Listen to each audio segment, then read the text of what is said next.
नमस्कार मंडळी, श्री स्वामी समर्थ. स्वामी समर्थ तुमच्या सर्वांच्या सर्व इच्छा आकांक्षा पूर्ण करो हीच मी स्वामींच्या चरणी प्रार्थना करते आणि आपल्या आजच्या व्हिडिओला सुरुवात करते. आजचा दिवस हा अत्यंत दुर्मिळ आणि परमपावन असा आहे, कारण आजचा दिवस आहे तो सोमवती अमावस्या. जेव्हा सोमवारी अमावस्या येते तेव्हा त्याला सोमवती अमावस्या म्हणतात. ज्योतिषशास्त्रात आणि आपल्या हिंदू धर्मात या दिवसाला करोडो पुण्य फळ देणारे दिवस मानला गेला आहे. वर्षातून असे योग फार कमी वेळा येतात, म्हणूनच म्हणतात की ही संधी पुन्हा नाही. आजचा हा संपूर्ण दिवस जितका महत्त्वाचा आहे तितकीच आजची संध्याकाळ अत्यंत फलदायी आणि चमत्कारी आहे.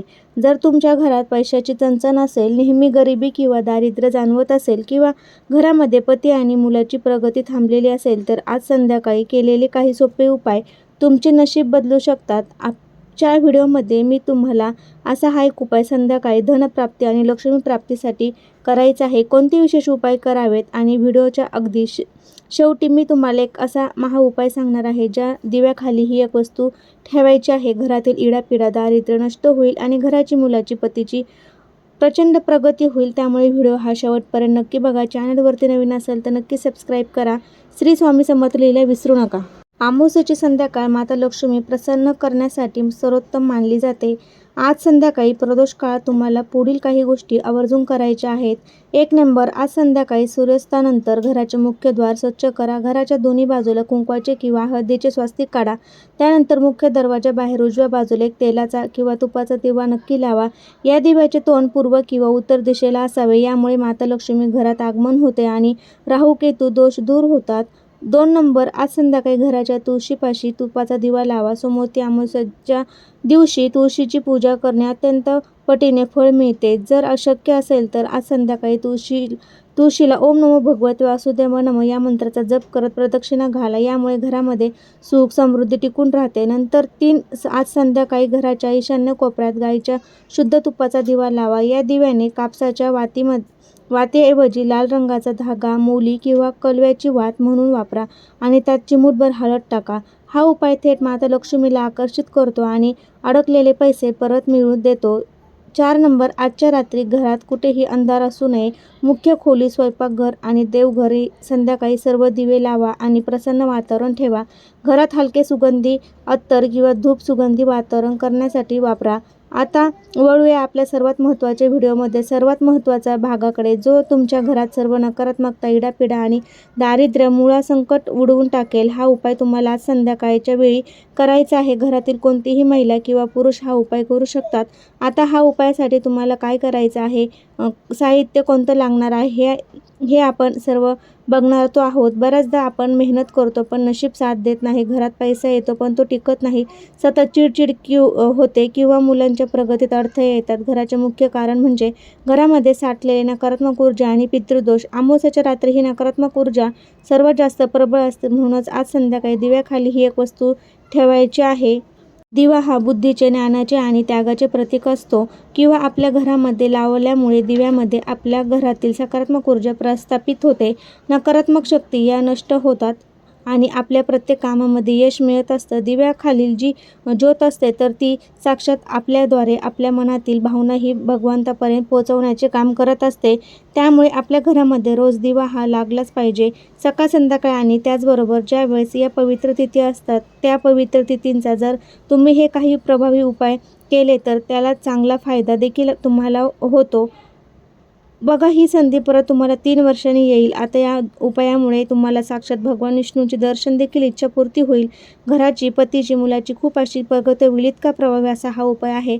आता हा उपाय कसा करायचा आहे ते आपण बघूया. जर व्हिडिओ आवडला तर लाईक, शेअर आणि सबस्क्राईब नक्की करा. ओम नमो भगवते वासुदेवाय नमः किंवा श्री स्वामी समर्थ लिहायला विसरू नका.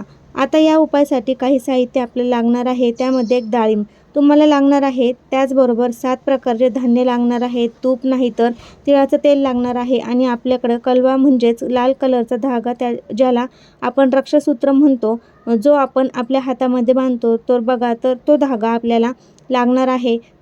संध्याकाळी तुम्हाला स्वच्छ हात पाय धुवून घ्यायचे आहे. देवघरासमोर अगोदर आपल्याला जो काही घरातील दिवा असतो तो लावून घ्यायचा आहे. तुळशीजवळ दिवा लावून घ्यायचा आहे. आपल्या मुख्य दरवाजामध्ये दिवा लावून घ्यायचा आहे. संध्याकाळी 5 नंतर तुम्ही हा उपाय करायचा आहे. ज्यावेळेस प्रदोष काळ असतो आणि माता लक्ष्मी आपल्या घरामध्ये आगमन करत असते. तर त्या वेळेमध्ये जर तुम्ही हा उपाय जर केला तर त्याचे अजून चांगले फायदे हे आहेत आपल्याला बघायला मिळेल. जे डाळिंब आपल्याला घ्यायचं आहे तर ते आपण तो मधोमध कट करून घ्यायचं आहे आणि त्यातील जे डाळिंबाचे दाणे आहेत तर ते काढून घ्यायचे आहे आणि ते डाळिंब आहे तर ते उलटं करून घ्यायचं आहे. म्हणजे आतला जो पांढरा भाग असतो तो बाहेर आपल्याला येईल आणि वरचा जो लाल भाग आहे तर तो मध्ये जाईल. अशा पद्धतीने आपल्याला डाळिंब एक कटोरी तयार करून घ्यायची आहे.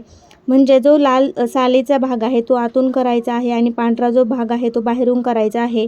त्यानंतर त्यातले तुम्हाला लाल कलवा जो आहे तर तो घालायचा आहे. तर त्याची वात तुम्हाला त्यामध्ये लावायची आहे. त्याचबरोबर त्यामध्ये तूप किंवा तिळाचं तेल आहे तर जी आपल्याला आहे तर ते वात आपल्याला टाकायचे आहे. आपल्याला तूप किंवा तिळाचं तेल टाकायचं आहे आणि सप्तधान्य घ्यायचं आहे. कोणतेही 7 प्रकारचे धान्य गहू, ज्वारी, बाजरी त्याचप्रमाणे जी काही डाळी वगैरे असेल तर 7 प्रकारचे धान्य जे आहे तर ते आपल्याला घ्यायचे आहे एका प्लेटमध्ये. आणि त्यानंतर त्यावरती हे डाळिंब जे आहे तर आपण दिवा तयार करून घेतलेला आहे तर त्यावरती हा दिवा ठेवायचा आहे आणि दिवा प्रज्वलित करून घ्यायचा आहे आणि दिव्याला हळदी कुंकू अक्षता तुम्हाला अर्पण करायचे आहे आणि माता लक्ष्मीला प्रार्थना करायची आहे. माझ्या घरातील जे काही दुःख, दोष, दारिद्र्य, अडचणी आहेत तर ते दूर होऊ दे. तुमची अखंड कृपा माझ्यावरती, माझ्या घरावरती, मुलांवरती राहू द्या. आणि तेथे बसून तुम्हाला एक कनकधार स्तोत्राचं पठण करायचं आहे. एकदा तुम्हाला व्यंकटेश स्तोत्राचं पठण करायचं आहे. एकदा तुम्हाला लक्ष्मी गायत्री मंत्र म्हणायचा आहे. म्हणजे एक माळ शक्य नसेल तर तुम्हाला 11 वेळा किंवा 21 वेळा म्हणू शकता.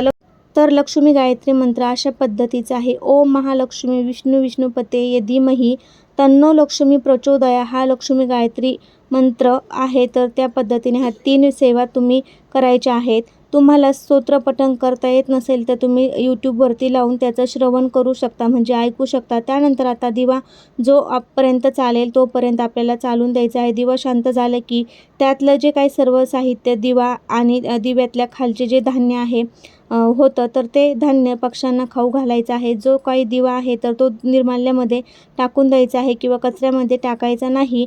निर्माल्यात टाकायचं आहे. जिथे काही कोणती जागा असेल तिथे काही कचरा वगैरे नसेल तर एखाद्या झाडाखाली वगैरे ठेवून दिलं तरी चालेल. अशा पद्धतीने आपल्याला हा उपाय जो आहे तर तो आज संध्याकाळी करायचा आहे. साधा सोपा हा उपाय मी तुम्हाला सांगितलेला आहे तो नक्कीच तुम्ही करा. तुम्हाला अनुभव येईल. तुमच्या आयुष्यातील सर्व अडचणी ह्या दूर होतील. तर आज सोमवार आणि ती अमावस्या आहे तर हा योग पुन्हा 3 वर्षांनी किंवा 30 वर्षानंतर येईल. त्यामुळे तुम्ही हा उपाय करायला विसरू नका. जर स्त्रीला मासिक धर्म असेल तर घरातील इतर व्यक्तींनी हा उपाय केला तरी चालेल. सुतक विटा असेल तर आपल्याला हा उपाय आहे तो करता येणार नाही. तर अशा प्रकारे हा उपाय आज संध्याकाळी 3 सांजेला नक्की करा. लक्ष्मी तुमच्यावर प्रसन्न होईल आणि कृपा आशीर्वाद देईल. कारण की ही अधिक मासातील सोमवती अमावस्या आहे, ही दर 3 वर्षांनी येईल. तर कसा वाटला व्हिडिओ ते नक्की सांगा. व्हिडिओ जर आवडला असेल तुमच्या मित्रपरिवारामध्ये शेअर करायला विसरू नका. श्री स्वामी समर्थ.